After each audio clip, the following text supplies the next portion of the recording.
Welcome. Thank you guys so much for having us. I'm going to let our guests introduce ourselves. Hello everyone, my name is BRYAN McGBRIEN. I'm a storyboard artist and I have a company called BRE Productions International.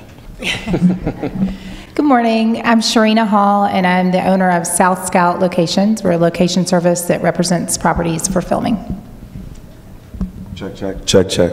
Hi, my name is Zimmerman. I'm a freelance editor and I've been working with Adult Swim off and on for about the last 15 years, and I just got done doing about 5 years with the TV show Archer for FX, and somehow animations and goofy cartoons have become my thing, and if you have any goofy cartoons you need edited, just give me a call. Am I on the mic here? I don't know, try it out, it's fun. Lavalier? Hello, BRYAN McBRIEN. I'm a production designer, art director, and a greens coordinator in the film industry. And then I'm also the owner of Cinema Greens here in Atlanta, and we do custom builds for films. We rent plants and all kinds of weird props that are sort of environmental and exterior.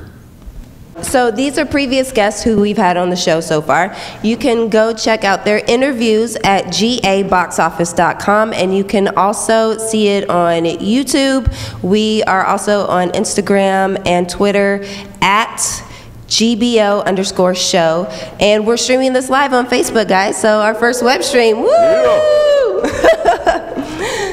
Alrighty, so let's get started. So first question.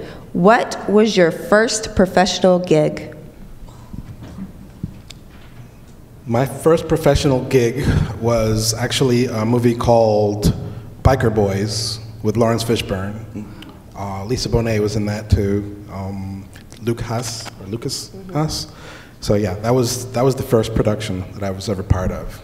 And were you storyboarding for that? Yeah, I was storyboarding for that. It was a non-union, no, it was a union production, but I got in through the back entrance, and I wasn't allowed to mingle with any of the other performers or production office workers. I had to work in the producer's office, the whole project by myself. Wow. And I couldn't talk to anyone because it's a legal issue. Yeah. So, but I think the statute of limitations is over, so don't arrest anybody.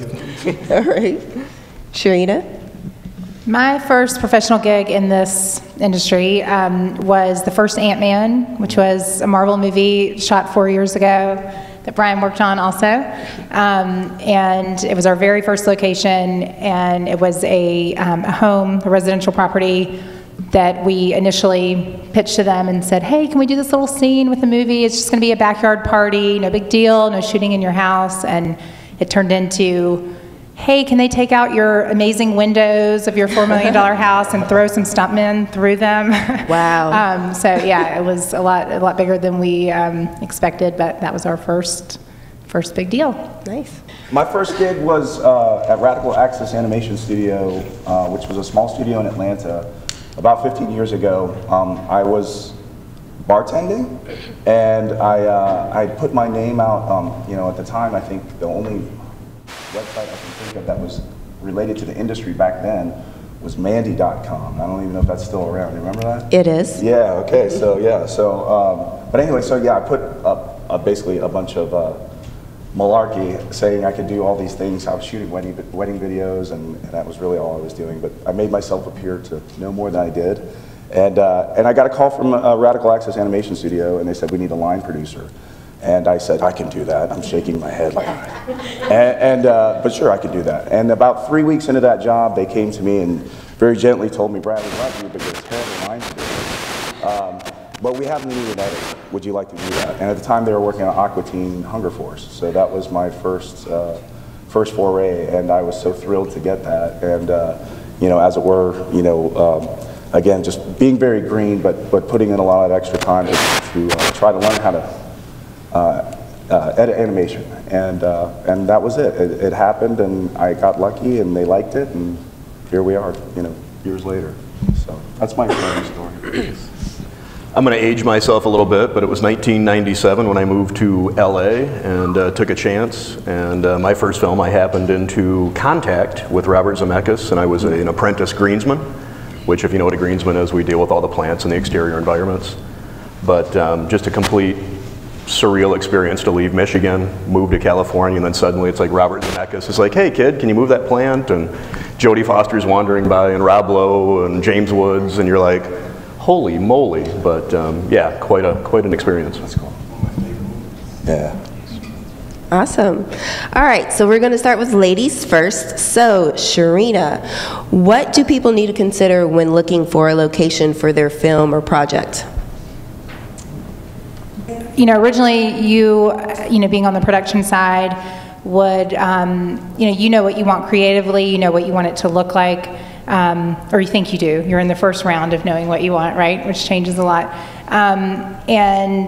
But the things to consider kind of on our end are the logistical parts of it. Some locations look amazing, but don't necessarily lend themselves to filming. So you need to think about, you know, everything from parking, how available is it, you know, how many trucks and how many people can you get in it, you know, whether or not permitting, what's around it, you know, the neighbors, the neighborhood, the businesses that are next door, how well is that going to work? And there are a lot of things to consider. What we do, productions will let us know what they're looking for, and we will kind of take their creative vision and then try to find things that are a match creatively, but also work logistically. So, yeah. Right. And you actually kind of touched on my next question. I was going to ask, how do you reconcile what the client wants versus what they need for their production, or do they do that themselves? Or I imagine it's kind of like a house buyer, like, oh, this place is amazing, but like your budget. Exactly. You know? Yeah, a lot of productions have, we call it, you know, Neiman's taste on a target budget. And, you know, that, you know, everybody wants kind of pie in the sky, and they want, you know, they have these great visions. But when you have a smaller budget, obviously that limits you. But, you know, you can usually sort of translate, you know, your big vision to something that's more practical and that will work and that you can afford.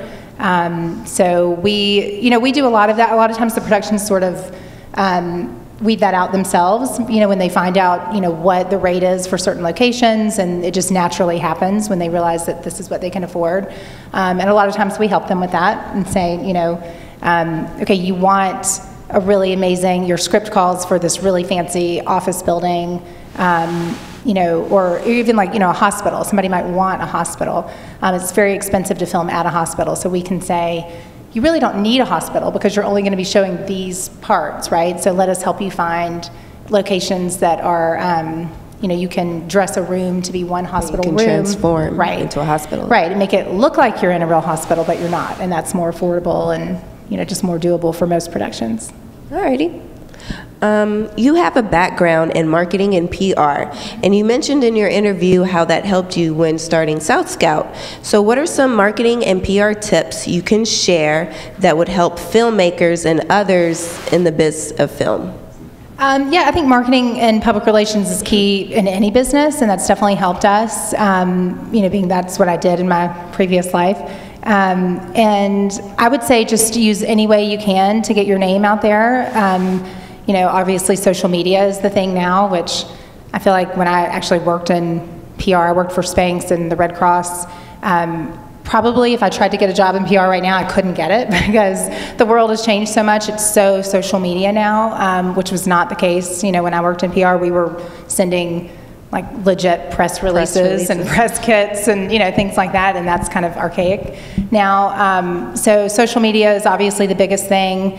I was honestly a little slow to come around to that because I thought, you know, in this industry, you know, I need to focus more on industry-related outlets. You know, people aren't going to necessarily come to us through Instagram and stuff, but they really do, and it's amazing when you, I think most of us, you know, with your website set up, you can kind of see where people are coming from, you know, where they're linking from, and I would say 90% of the hits on our website come from Instagram. You know, and then a couple of like, you know, trade-related, like Oz, you know, trade-related publications and things like that. But social media is a big key, I would say. And then just getting out and networking and meeting people through, you know, industry events and things like that, which is, you know, obvious, but a big thing. And truly, we get most of our business from word of mouth. You know, either a location that, you know, we have represented and we filmed with and we've done a good job for them, and so they've told, you know, their, you know, other businesses that they work with, and, you know, and in the industry, I mean, location managers talk and say, hey, you're coming to Atlanta to shoot, here's who you should call. So Those are big things. And then trying to do, like, you know, working with you guys, media outlets, and trying to get your story out there. And, you know, a lot of people saw us through GBO, so yeah, that's super helpful. Awesome. And true story, to piggyback off her social media comment, everyone on this panel except for SHARENA, we met through Instagram and Twitter. So it is a great networking tool. I just happened to see, I was on Twitter one day. It was the most random thing, and I see Brad's tweet pop up in my feed. He's like, animation editor looking for a job. And I was like, really? Let me check out your IMDb. So it works. Yes. All right. So Bryan and Brad, McGee and Brad. All right. There's two brands up here, I gotta specify. So, and we are having some more technical difficulties, so if you could pass that to him, and I will let you hold my mic and we will share. All right. So, you two have jobs that go hand in hand. So Brad, is there ever a time when you're looking at storyboards? And Bryan, vice versa, is there ever a time when you're talking to editors or the producers and, you know, you guys need to tweak some things?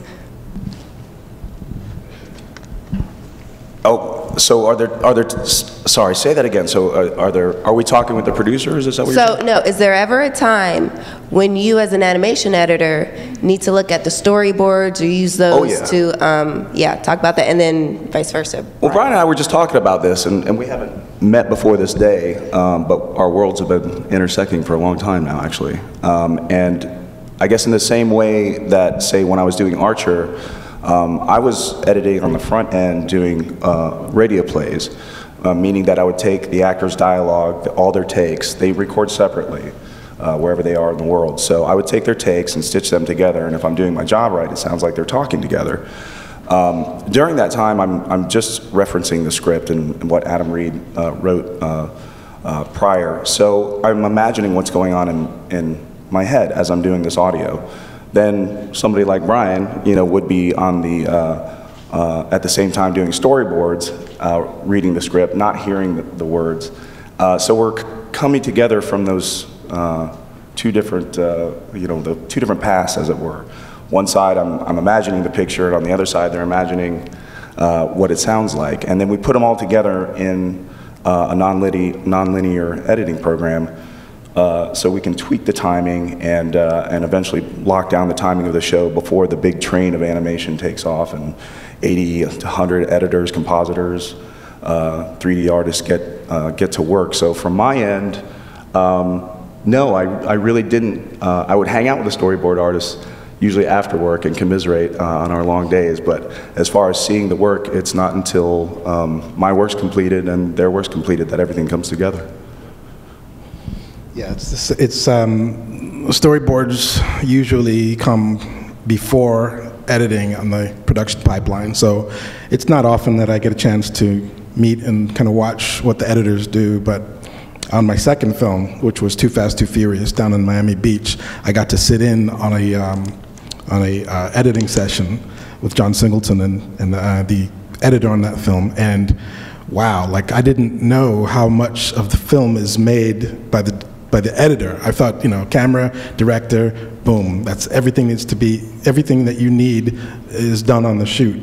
That's not the case. So if I was doing anything besides storyboarding, I would want to do editing. You know, I would really, I really have a deep, profound respect for what it is that they do. And, you know, every once in a while when I was working on Archer, I would get a chance to kind of peep in and on what was going on in editing, but I didn't get to, you know, interact too much. Wish I had, though. So. All right, so Bryan, in your interview, you talk about the importance of angles and perspectives when drawing your storyboards. So, Brad, do these facts affect your editing?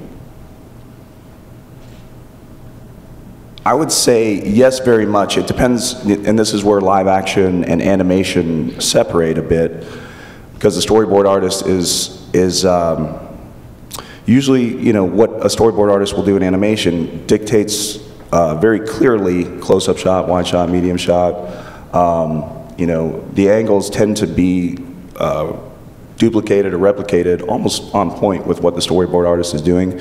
So I would say they have you know, there's a lot of direction, almost all the direction is coming from the storyboard artist. In live action, I would say that, and you know, Brian, you can speak to this as well, but I would say that there's a lot of give there. You don't know until you're on set what's going to take place. You know, you may not get exactly what you're dreaming of or exactly what you want. But yeah, I mean, and very much so, the storyboard artist becomes a director on the front end of things. Yeah, you know, it's very, very much key. I don't know if that was your question. No, yeah. that was good. Do you have anything to add, Brian? Yeah, I guess, I mean, storyboard artists are basically directors in training most of the time. And so we create, or at least we elucidate the vision of what is to come to production, to what's going to be on camera. I'd say about 70% of the time it doesn't quite make it the way I thought it would, you know, but that makes it, you know, the rest of the time when it actually looks like what I've drawn, that's a win for me. So I'm kind of like, hey, I designed that shot. And a lot of the times the directors will give me a lot of leeway and ask for my opinion on what camera angles are best suited. Just, you know, give me angles. This is what they'll say. Give me different angles. And they may use one angle, but they at least want options, you know. So yeah, it's very, I get a lot of room to sort of play around with what the directors can use, and also there's different uses for storyboards. A lot of the directors need to pitch what it is that they want to producers, so they'll just say come up with a series of shots that will help me get budgets for the scene. Usually it's stunts, usually, you know, Walking Dead stunts or special effects. Because those are the expensive shots, and I'm there to save them money during production. I don't know if that answers the question. Yep. So you two both work from home a lot, just due to the nature of your jobs. How do you maintain that work-life balance, since work and life is happening in the same place? Is that an actual thing? Is there's a balance? I don't know. Lately for me, not really, but you know, someone may achieve that. Gosh, I don't know how you do it, Brian. Yeah. Life starts when the job is done, I guess. I think so. It is a disadvantage to work from home in the fact that the job is never done. That's the way I feel.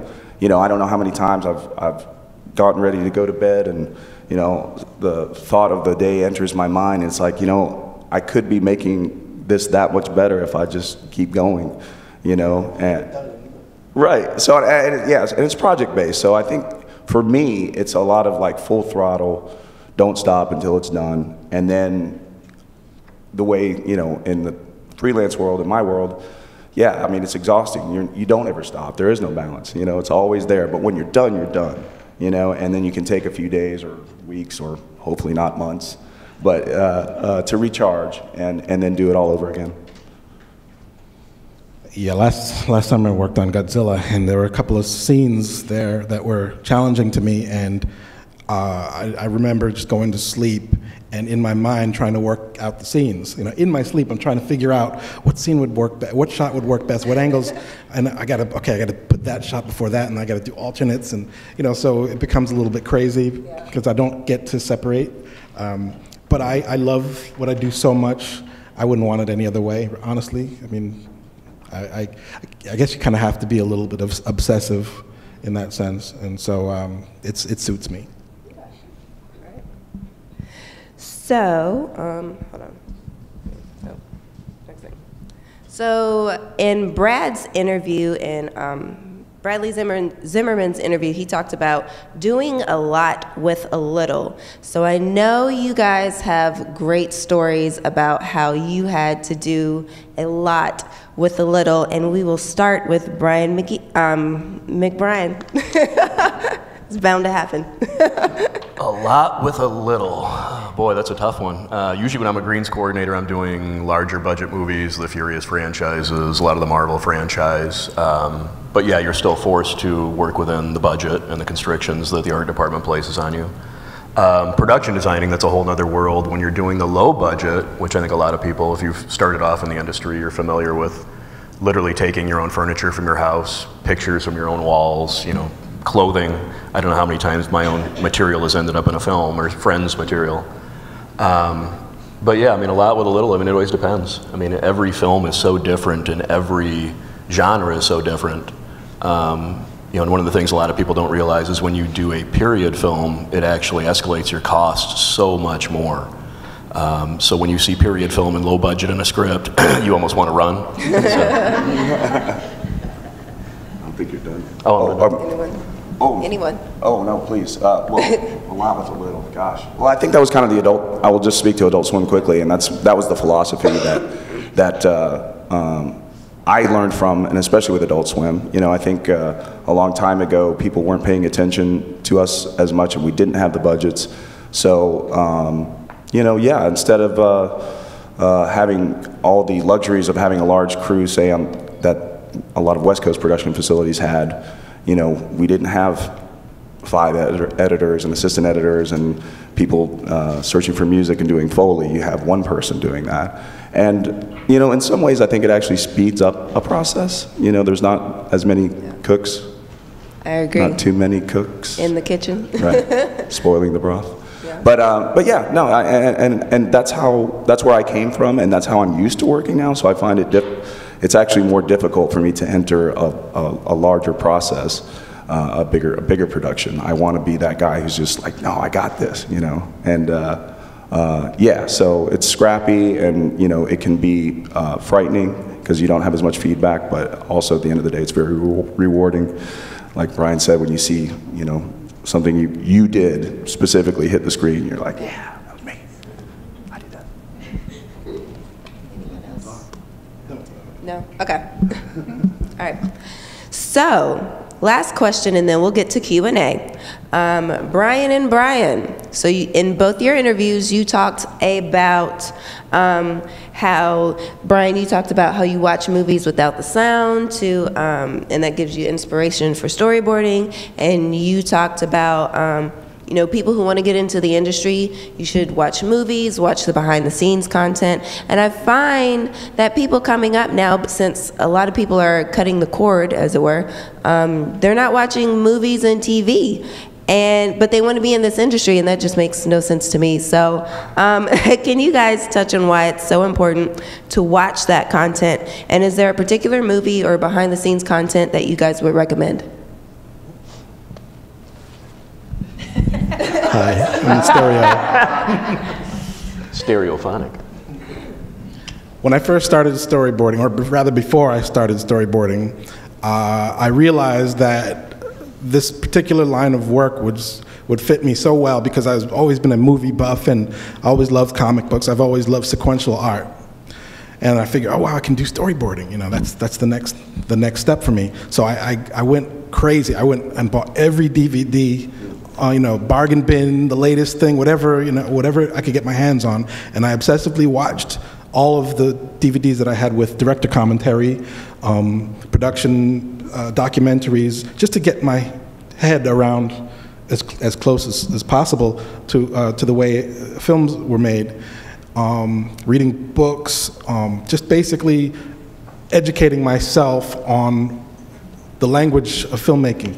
And when I was explaining to you about, excuse me, about watching films with the sound turned off, it was because I was trying to study what makes a shot or what makes a scene emotional, or what makes it, what gives you that anxiety when you're watching a film without being distracted by the dialogue and the music and all that. I just wanted to get to the bare bones of it. Yeah, so it's very important. I don't understand how anybody could study filmmaking without watching films, without watching the great filmmakers. I mean, I bought everything, like Kurosawa films, Spielberg. I mean, the list goes on, and I wanted to understand what made these filmmakers great. What it is about Soderbergh that makes him great. What's his signature? And you can't. I mean, when you're working with a filmmaker or a director, it's your understanding of the language of filmmaking that brings him confidence. So basically, I'm there just to make everybody relax a little bit and just to understand that my job is to create the blueprint for them to follow and to show to their higher ups, to take it upstairs and show this is what I'm going to do. So give me money, you know. So yeah, I feel that's what makes me successful, because when someone says, I need, I'm trying to come up with an example. I mean, the push-pull, you know, or there's many different names for push-pull. There's a dolly zoom, you know, and that gives you that sort of Hitchcock, you know, what's that film? It gives you kind of a nausea effect. And I think someone said Vertigo. Vertigo, yeah, thank you, Vertigo. That's it. He knows his stuff. and you know, I guess I took it for granted, because when I said, oh yeah, I know what shot you're talking from that movie, and they'd be like, yes, he understands it. He knows exactly what I mean. So you got to study it. I mean, study everything. Yeah. Everything, you know. Brian? How many people have the top 10 list of their favorite films? Raise your hands.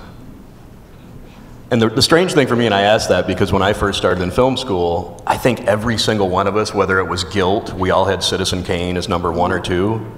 And now going back on my top 10 as a mid-40s guy, this many years in the industry, I don't even think I'd put Citizen Kane in my top 10, strangely. But the way I come at it is, you do need that background. I mean, if you're going to get into film, TV, whatever direction you're headed, at least go back and look at some of the historical picks, whether it is Citizen Kane or you're going to dig into something from the Kubrick genre. Definitely just find that cross-section, because once you start to go through those movies, there's going to be a few that are going to stand out, whether it is the Spielbergs or, I think we're a little more modern right now, so some of us aren't watching black and white. It's kind of strange when some of the greatest movies ever made were in black and white, and I think it's hard for us sometimes to go backwards. We've gotten this quick technology and GIFs and everything else that are so fast. I don't think a lot of people are willing to sit down and put 3.5 hours into watching Lawrence of Arabia. But honestly, if you talk to Steven Spielberg, he will tell you that was the film that made him want to be a director. And it feels slightly dated, I think, sometimes, because it's so long and some of the scenes are so slow that I think as modern viewers, it's tedious. I'm a huge David Lynch fan, and David Lynch inspired me, I think, from the very beginning. As a 15-year-old kid, I saw Wild at Heart, which if you've ever seen Wild at Heart, it's honestly one of the weirdest films ever. It's got a parallel with Wizard of Oz and just one of the strangest characters in Nicolas Cage. I mean, he's just a nutcake. But I think when I saw that at 15, as a kid in Michigan, all I had ever watched were Raiders of the Lost Ark and Star Wars and Close Encounters, all fantastic films. But suddenly there was this weird emotion and this kind of quasi-sexual, strange world that came out of Lynch. And it suddenly woke me up to wow, there's something completely different out there than Raiders, which I still love Raiders. It comes on, I'll watch 15 minutes of it just bored because it's a fantastic film. But I think finding David Lynch was when suddenly I found my voice and my direction. And I think that came out in my design or some of my ways that I came at film was don't come at this from the traditional standpoint. Come at this from maybe something more avant-garde or something that's a little more outside the box. And I think you'll see that a lot, especially from directors and writers. When they see that you're viewing their material from a different perspective than maybe what they intended, I think for the most part they appreciate it. So don't put yourself in that pigeonhole as you guys come into this industry, and definitely study the films. It's just too damned important. I'll take you, and then you're next. So as a storyboard artist, how do you translate the director's ideas on a paper, and then how do the directors translate their ideas to him? You're good. The director usually has a general idea of what they want to see on the big screen before they meet me. Sometimes they will give me, like I said, they give me room to interpret. But there's so many different ways to interpret. If you read a script, there's so many different ways to build, from your imagination what the images look like. So rather than spin wheels, I get as much information from the director, supply them with questions. How does this supposed to feel? What's going on here? Take me through your shot list. Well, we build a shot list from the script. I can't start without a shot list because it's normally, like I said, I could come up with my own interpretation. It's not likely going to be, what their interpretation is. So I have to drain information basically from them. And to answer your other question, it's me that approaches them most of the time. I mean, it's me that approaches the production company. My company, BRE Production, will send out information that I'm an available storyboard artist. I have this much experience. This is my resume, and they'll come to me based on that. Line producers usually. All right, I'm going to go to our next person here. All right, just making sure don't have any wires. All right. Thank you. My question is pretty similar, but for each of you, like, how do you communicate with the production team or the directors to make sure the vision is given? Am I still on here? Depends on the role, essentially. When I'm doing greens coordinating, I always have that tangential kind of relationship with the director because you're much lower down on the crew. As a production designer, you start off directly working with the writer and the director to interpret the script, find your color palettes and your color tones, start working out your characterizations, if it's a female's bedroom, etc., what are we going to make that bedroom contain, look like. Yeah, and the workflow, it's so intense at times. In the beginning is the funnest part because it doesn't feel as intense. Once production starts, it's, lack of a better phrase, balls to the wall. You are just constantly going and everybody's changing and the director's having new thoughts and new shots and new concepts, and then suddenly we're all, completely reacting to it in the last second. But yeah, I would just quickly second that. That's been my experience mostly, is that you talk about the beginning of production, everybody's happy, shiny and relaxed, and we got this, and then you get in there and everything you thought was going to happen is now not happening, or other things are happening. I've been lucky enough to work with a lot of producers who allow a lot of creativity on the front end, and people come to me for that work. You're that guy that does that thing. But inevitably, things do change, and you just kind of roll with it. My situation is a little bit different because we are an outside company that provides a service to the production. So I'm not necessarily a part of the creative team. I mean, they come and say, we need a Mediterranean house that looks like this, or I need a lobby of a building that looks like a Vegas hotel. We provide them what we have, or we'll go out and find it if we don't have it. So our initial communication comes generally from the location manager, sometimes the production designer, but usually a location scout or a location manager. And then we go through the process of scouting, show it to the scout or the location manager first, then the production designer, then the director and the producer, and it ends with sort of a big director scout. Everybody comes and they make the final decision, and then our communication with them after that is all logistical, what they can and can't do there, how to help them get what they want from the location. So our communication is really specific to that location and is probably more logistical than creative, if that makes sense. The way I interact with with production, normally, well, first I have an artist rep. She's right there. That's my wife, Audrey. She's the other half of my brain. The part that I have difficulty tracking certain things that she's really good at. So I get a lot of help from her on that end. And then after that, once everything has been, what's the word I'm looking for? Once everything has been ironed out, on the business side, then I just get in there and we Skype. Sometimes we talk on the phone. Occasionally we'll drive down to the studio and meet in person and have meetings and iron out the script, iron out the shot list. And I mean, my main concern is to improve my reputation with every project that I do, and be as professional as I can, and part of that is having an artist rep for me. All right, we have time for one more question, guys. Your hand was up first.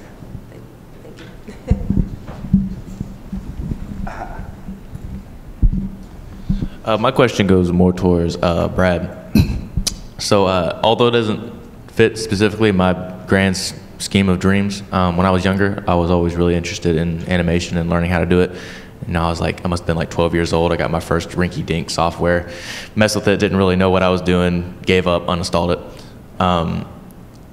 But just approaching and trying to get my feet wet and, you know, maybe try to jump back into it now. What would you suggest? What track, software, learning experience, how would you go about learning about that? Really quickly, because I know we're short on time, but don't stop. If you feel like it's something you want to do, just do it. And I know from my end, where I started, I was coming into, you know, I'm around Brian's age. When I started, it was analog. And switching over to digital, I was able to get a computer, get my hands on software. It was iMovie, whatever, you know, was happening at the time, Final Cut back then. But I think you already know what to do. You know, I think do whatever you can. If it's something that's driving you, I know for me, I wanted to be an editor. I didn't know how I was going to do it. But I just started doing it. I started cutting whatever I could get my hands on. Wedding videos was not the most exciting thing in the world, but it allowed me to learn. And when my opportunity came, I was ready. When I got the phone call and they said they needed a Final Cut editor, well, I knew how to use the software. And the rest is just, you know, I think it's a lot of, is it luck? You know, like opportunity, you know, and hopefully just being ready when the time comes, right? You know, so yeah, don't stop. If you feel like it's something you love to do, do it by all means. That's probably the best advice I could give anybody. It's a tough industry, we all know that. So doing something that you love in the midst of all this chaos and remembering, you know, I know for me, remembering where I came from, there are days that I have to reach back. But I rekindle that fire constantly, and I think it is a process to do so. And I wish you luck on your journey. I can talk to you afterwards too, if you'd like. Cool. Sorry, social media. Take your time. Part of that marketing, Sharena was checking Facebook. So I just want to thank all of our guests so much for being here today. And if people want to find out more about you guys, other than going to GeorgiaBoxOffice.com and watching their interviews, where can they find more about you? My website is theartofmcgee.com, and my company, BREProductionsInternational.com. Our website is SouthScout.com, and we're also on Instagram and Twitter and Facebook.